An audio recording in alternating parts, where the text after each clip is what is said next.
एक महात्मा थे माधवेंद्रपुरी नाम के, वो भिक्षा नहीं मांगते थे, ऐसे अकिंचन महात्मा थे। मैं वो किसी से कहते नहीं थे कि मुझे दीजिए, वो बैठे रहते थे, कोई आके खुद कह जाए कि बाबा लो आपके लिए ये प्रसाद है, तो पाते थे। उनका नियम था, वो किसी से कहते नहीं थे कि मुझे प्रसाद दो या मुझे भिक्षा दो। कई बार तो 4-4 दिन तक कुछ नहीं मिलता था। वर्णन आता है कि 4-4, 5-5 दिन जब बीत जाते थे तब किशोरी जी ही कोई गोपी बन के जाती थी, ठाकुर जी ही कोई ग्वाला बन के जाते थे। कभी दूध दियाते, कभी रबड़ी दियाते, कभी रसगुल्ला दियाते, कभी रोटी, बासी रोटी दियाते माधवेंद्र जी को, क्योंकि उनका नियम था, वो मांगते नहीं थे। विचार करो, स्वयं श्री जी जाती थी खीर लेकर के, दूध लेकर के, रसगुल्ला लेकर के, और कोई ऐसी दीनहीन सी गोपी बन के जाती कि बाबा को लगती पता ना कोई ऐसी कोई गोपी होगी ब्रज की, आ गई है दूध लेके, बाबा ले पी लियो, दूध बचाओ घर को। लेकिन होती वो श्री जी थी। एक दिन जगन्नाथपुरी दर्शन का भाव बनाया और गोवर्धन से चलकर के माधवेंद्रपुरी दास जगन्नाथपुरी आ रहे थे। बीच रास्ते में बंगाल प्रांत में, बंगाल या उड़ीसा प्रांत में खीरचोरा गोपीनाथ, उड़ीसा में है बंगाल में, उड़ीसा में ही पड़ते हैं, बंगाल के पास पड़ते हैं, यहां से दूरी है। खीरचोरा गोपीनाथ, उनका नाम तो गोपीनाथ ही था, खीरचोरा तो बाद में पड़ गया। तो आज तक नियम है कि वहां 12 कुल्हड़ों में श्री गोपीनाथ जी को खीर का भोग लगता था, और जो मनोरथी भोग लगवाते थे सारा भोग उन्हीं को बांट दिया जाता था। माधवेंद्रपुरी जी जब दर्शन करने के लिए गए तो श्री गोपीनाथ जी का दर्शन किया। रात्रि शयन में 12 कुल्हड़ खीर का भोग रखा था। अब माधवेंद्र जी का स्वभाव नहीं था मांगने का कि प्रसाद भी ऐसे हाथ के, कोई पुजारी खुद ही कहते आओ प्रसाद ले जाओ तो ही मांगते लेते थे, अपने आप नहीं कहते थे। 3-4 दिन से सफर कर रहे भूखे प्यासे, गोपीनाथ जी के सामने जाके खूब नृत्य किया। पुजारी जी ने सारे मनोरथियों में खीर बांट दी, और खीर बांटने के बाद में मंदिर बंद कर दिया। माधवेंद्रपुरी जी भी वहां से प्रस्थान कर गए, बेचारे भूखे प्यासे एक वृक्ष के नीचे जाकर के बैठ गए। भजन कर रहे थे ठाकुर जी का, लेकिन भजन करते करते बार बार नेत्र खुल जाए, बार बार भजन रुक जाए। क्यों? भूख लग रही थी, लेकिन बोल सकते नहीं किसी से। गर्भगृह में बैठे गोपीनाथ जी को चैन नहीं आ रहा है, और गोपीनाथ जी सीधे पुजारी के स्वप्न में पहुंच गए और बोले कि मेरे एक परम भक्त माधवेंद्रपुरी आए हैं, वो बहुत तेज भूख लगी है उनको कुछ पवाओ। पुजारी जी बोले क्या पवाएं इतनी रात्रि का समय? बोले हमारा 12 कुल्हड़ का भोग लगता है खीर का। बोले हाँ, उसमें से एक खीर भोग बचा है, वही दिया। बोले कुछ नहीं बचा, मैंने सब बांट दिया मनोरथियों में। बोले तुमने 11 कुल्हड़ ही बांटे हैं, 12वां कुल्हड़ हमने छुपा लिया था अपनी जेब में। मंदिर आओ, खोलो, हमारे विग्रह के गोजा में आकर के, गोजा बोलते हैं जेब को, बोले हमारे जेब में आकर के देखो एक कुल्हड़ रखा है छुपा हुआ है। पुजारी जी के नेत्र खुले, स्नान किया, अर्धरात्रि में ठाकुर जी का विग्रह गर्भगृह खोल करके जैसे भीतर प्रवेश किया, ठाकुर जी के गोजा में जैसे हाथ डाला, सोई कुल्हड़ में खीर रखी थी। तब पुजारी जी बोले वाह रे खीर चोरा, खीर चुरा ली, अपनी प्रसाद की खीर चुरा ली अपने वैष्णव के लिए। और जाकर के पुजारी जी ने वो खीर बाबा को दी। बाबा बोले रात में 3 बजे पुजारी जी आप कैसे? तब पूरा वृत्तांत बताया। बोले कि रोज ठाकुर जी का भोग लगता है और मनोरथियों में बांटा जाता है, लेकिन आप अकिंचन हो, किसी से मांगते नहीं। अब ये बात किसी को नहीं पता थी, लेकिन पुजारी बता रहा तो माधवेंद्र जी रोने लगे, आपको कैसे पता मैं किसी से नहीं मांगता? बोले ठाकुर जी बता रहे थे। बोले आपको भूख लगी है इसलिए ठाकुर जी ने आपके लिए खीर को अपनी जेब में छुपा लिया। फिर कहां भूख लगनी थी? रोते रहे विरह से। बोले नाथ आपको पता है मेरा भाव, आपको, आप जानते हैं मुझको, मुझे इसी बात से इतनी प्रसन्नता है कि आप मुझे जानते हो। तब से गोपीनाथ जी का नाम पड़ गया खीर चोरा गोपीनाथ। अपने वैष्णव के लिए ठाकुर जी ने खीर चुराई। तो नियम इसलिए है ठाकुर जी का कि कोई प्रेम लक्षणा भक्ति से तोड़ के दिखाए, हट पूर्वक नहीं कि जबरदस्ती। इंद्रेश जी कथा में बोल रहे थे नियम में इसलिए ठाकुर जी की उसको कोई तोड़े। अब गर्भगृह में कोई जाने नहीं दे रहा जगन्नाथ जी के, हम कूद फांद के लड़ाई झगड़ा करके गेर के पुजारियों को घुसेंगे भीतर और सबको दिखाएंगे देखो हमने नियम तोड़ा। ऐसे नहीं, नियम तोड़ने का मतलब आप ना तोड़ो, आप प्रयास ना करो, ठाकुर जी प्रयास करें उसको तोड़ने का, उससे आगे आने का, उससे बाहर निकलने का। और श्री जगन्नाथ जी जितने नियमों में बंधे हैं उतने ही नियम तोड़ने में प्रसिद्ध हो रहे हैं। इनसे ज्यादा नियम किसी ने नहीं तोड़े। सब ठाकुरों में सबसे ज्यादा नियम तोड़ने वाले, नियम में रहने वाले भी श्री जगन्नाथ जी और नियम तोड़ने वाले भी श्री जगन्नाथ जी।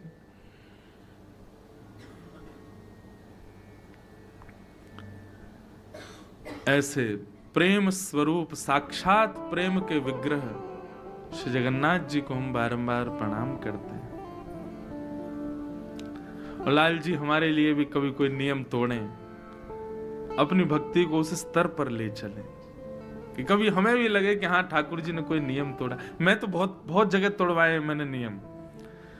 द्वारिका में श्री द्वारिका, कोई प्रशंसा की बात नहीं, मैं पुनः कह रहा हूं, मैं अपना कोई उदाहरण दूं ना तो उसको केवल आप विश्वास दृढ़ करने के भाव से सुनिएगा, मेरी प्रशंसा के भाव से मत सुनना, नहीं तो सब मेरे जो भाव होते हैं सब टूटने लग जाएंगे, होंगे ही नहीं फिर। तो द्वारिका में हमारे वहां के पुजारी चित्रांग पुजारी जी ने एक बार मुझे, मैं 3-4 दिन की कथा के लिए गया तो मेरे को बोले आप ना ठाकुर जी के सामने पद सुनाओ। तो हम और हमारे कुछ गंधर्व जन, हम लोग श्री द्वारिकाधीश के सामने विराज गए, 2-4 माइक लग गए और खूब गाए ठाकुर जी के आगे। तो शयन का समय था द्वारिकाधीश का, और शयन में श्रृंगार बढ़ाया जाता है, मुकुट बढ़ाया जाता है ठाकुर जी की, बिल्कुल हल्के श्रृंगार में फिर ठाकुर जी की शयन आरती होती है। तो हम लोग संध्या आरती के बाद में बैठे पद गाने के लिए, और गाते गाते पुजारी जी भूल गए कि ठाकुर जी का श्रृंगार बढ़ाना है, और ठाकुर जी पूर्ण श्रृंगार में पूरा पदावलियों का श्रवण करते रहे। और तभी किसी बुजुर्ग पुजारी ने आके बताया, बोले ठाकुर जी के शयन का समय हो गया है, शयन आरती होनी है। अब बोले कि अब शयन आरती होनी है, ठाकुर जी तो अभी तक संध्या के श्रृंगार में ही बैठे हैं, तो शयन का श्रृंगार तो अब करेंगे तो 1-1.5 घंटा एक्स्ट्रा लगेगा, 12 बज जाएंगे रात के। तो पुजारी जी मेरे पास आए, आकर के बोले भले पधारे ब्रजवासी, आज सैकड़ों वर्ष बाद द्वारिकाधीश जी की शयन आरती पूर्ण श्रृंगार में ही होगी, क्योंकि आज ठाकुर जी का श्रृंगार बढ़ाया नहीं गया, विलंब हो गया। और कितने वर्षों बाद वो बता रहे थे, कभी कभी कुछ हुआ होगा, कभी कोई तूफान आदि के समय नहीं हो पाते, नियम टूट जाते हैं, लेकिन कितने वर्ष बाद बता रहे थे, बोले आज ठाकुर जी पूर्ण श्रृंगार में शयन करेंगे। क्यों? इस प्रसन्नता में कि कोई ब्रजवासी ने आकर के नियम तोड़वाए। ठाकुर जी का शयन श्रृंगार बढ़ा नहीं है, तो अब श्रृंगार में ही सोएंगे ठाकुर जी। मैंने कहा श्रृंगार में सोएंगे नहीं, श्रृंगार में वृंदावन जाएंगे और कुंज में जाके गोपीन के संग रास विहार करेंगे। यही हमारे श्रृंगार आज बड़ो नहीं है ठाकुर जी को।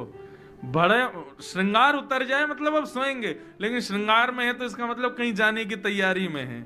हमने ऐसे ऐसे पद सुना दिए, अब तो ठाकुर जी यहाँ ना रुकेंगे द्वारिका, अब जल्दी शयन आरती करो, कपाट बंद करो, ठाकुर जी वृंदावन जाएंगे आज, इसीलिए श्रृंगार में है।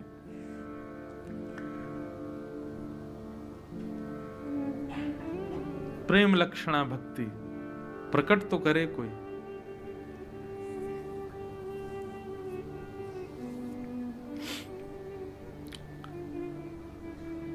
भगवान का विवाह रुक्मिणी जी के साथ में सुसंपन्न हुआ।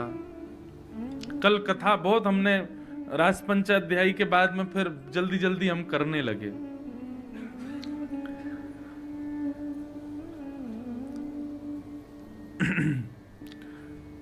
क्योंकि फिर मन में भाव आता है कि ज्यादा विलंब तक चलने वाला प्रसंग कहेंगे तो फिर जो क्रम के कुछ कल अतिथिगण आए थे, फिर वो संभव नहीं हो पाता। मैं फिर उस भाव समाधि में पहुंच जाता, भाव साम्राज्य में आपको भी ले जाता कि ना आप उससे निकल पाते ना मैं, तो इसलिए फिर हम शीघ्र शीघ्र कह करके आगे बढ़े।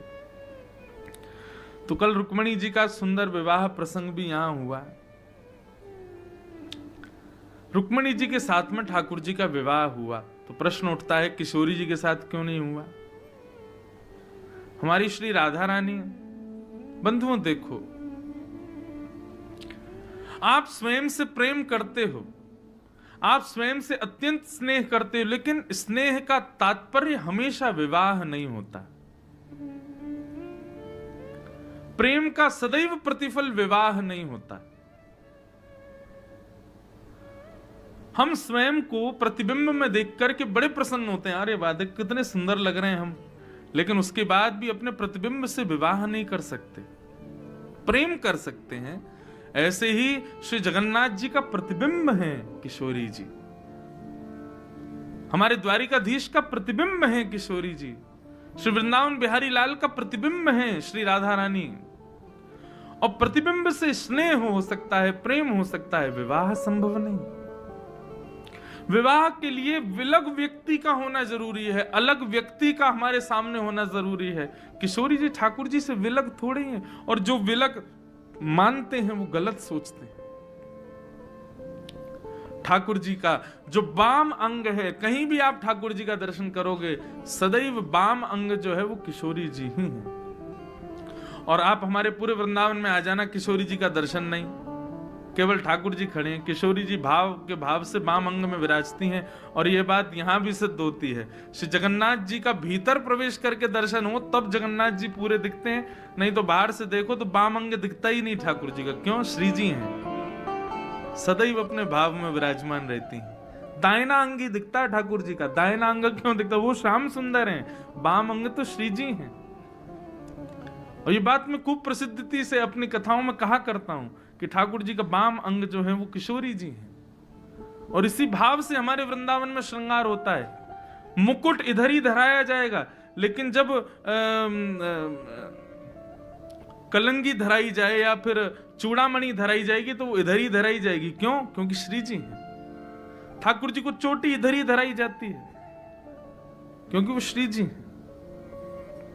और कई हमारे यहां संप्रदायों में तो मुकुट ही इधर धराया जाता है वाम अंग में। तो आप कहेंगे महाराज जी मुकुट तो ठाकुर जी पहनते हैं, तो फिर श्री जी को क्यों धराया गया? अरे भैया आज विपरीत हुआ है, आज ठाकुर जी किशोरी जी बने हैं और श्री किशोरी जी हमारी ठाकुर जी बनी है, इसलिए मुकुट इधर धराया गया। और एक जगह भाव तो ऐसा है, किशोरी जी की तरफ मुकुट इसलिए धराया जाता है क्योंकि हमारे ठाकुर जी सदा किशोरी जी के चरणों में रहते हैं। तो भैया मुकुट वो पहने जो राजा है, तो किशोरी जी राजा बनकर के मुकुट पहनती हैं, ठाकुर जी तो सदा भाव में रहते हैं। आपको केवल त्रिभंग लली कृष्ण दिख रहे हैं, आपको केवल बांके बिहारी दिख रहे हैं, आपको केवल एक स्वरूप दिख रहा है, तो आप केवल सामान्य एक दर्शनार्थी हो।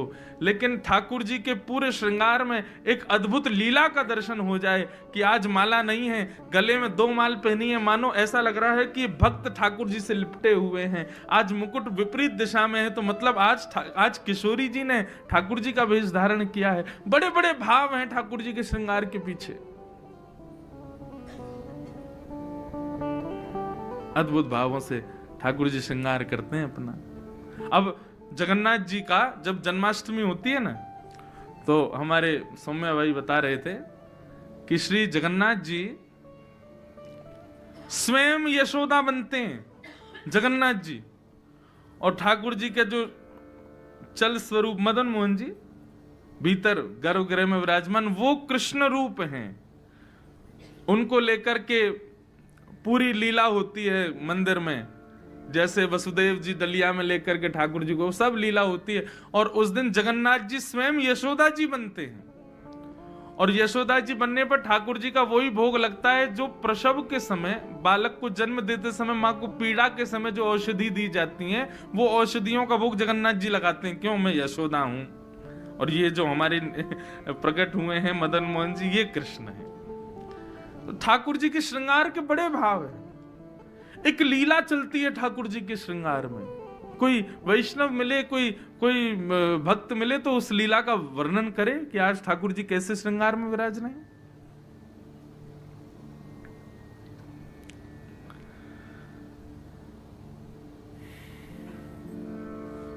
तो किशोरी जी से विवाह इसलिए नहीं हुआ क्योंकि कोई विलग नहीं है। राधा कृष्ण स्वरूपाम्बै कृष्णम राधा स्वरूपिणम कलात्मानं निकुंजस्थं गुरु रूपम सदा भजे। दोनों में कोई अंतर नहीं है, सम्मिलित स्वरूप है। तो भगवान का विवाह विलग के साथ में हुआ, जो उनसे अलग है। कौन है? लक्ष्मी। किशोरी जी तो ठाकुर जी के संगी रहती है, लक्ष्मी जी के साथ में विवाह हुआ। वही लक्ष्मी द्वापर में रुक्मणी जी के रूप में प्रकट हुई और द्वारिकाधीश का उनके